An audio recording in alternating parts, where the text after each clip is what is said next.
for this exercise, we have a single leg RDL or single leg Romanian deadlift. This is a hinge at the hips.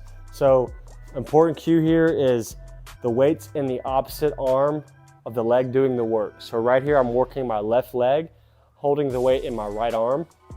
Soft knee, so slight bend at the knee. We're gonna hinge at the hip. An RDL is not quite touching the floor, so we're going about 6 inches off the floor to a point where I have a flat back and then returning to standing. A lot of the weight distribution is gonna be in the hamstrings and the glutes here. You also wanna engage your core. This is for full activation and distribution of load here.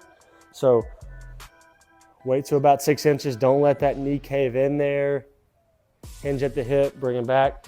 And so what I mean here by hinge at the hip is we're pushing our hips back towards the wall behind us. Different from a squat where we're moving up and down. Here we're moving front and back.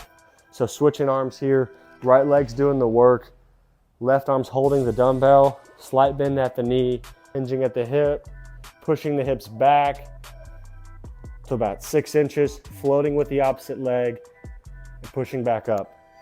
One thing you'll notice here, or one good cue, is same thing with the tabletop position and with most RDL or any position where we're parallel to the floor.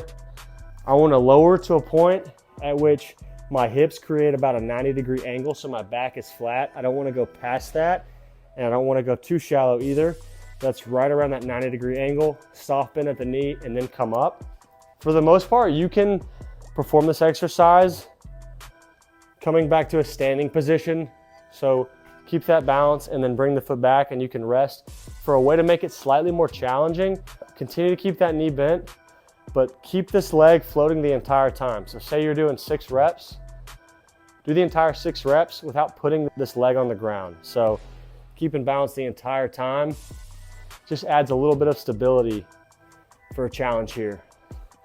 So when you're first getting comfortable with this movement, it's okay to have a little bit of help for the balance piece. So instead of, avoiding the single leg RDL altogether, I like to use a bench or another sturdy object. It could be a squat rack, a box for box jumps, anything works. Usually about the height of where you'll stop lowering for the RDL or the hinge. So I'm doing the exercise on my right leg, so weight's in my left hand. So my right leg is closest to the bench. You could also do it in front of it, whatever works best for you. I find this to be just a pretty convenient setup overall. Same concept here. So we're lowering down, slightly pushing the knee out, soft bend at the knee, get to about 6 inches. I can use this for some extra balance or an extra push and go up. So the dumbbell single leg RDL is a highly effective unilateral exercise that's going to integrate and target the core, hamstrings, and glutes. So great unilateral strength and balance exercise.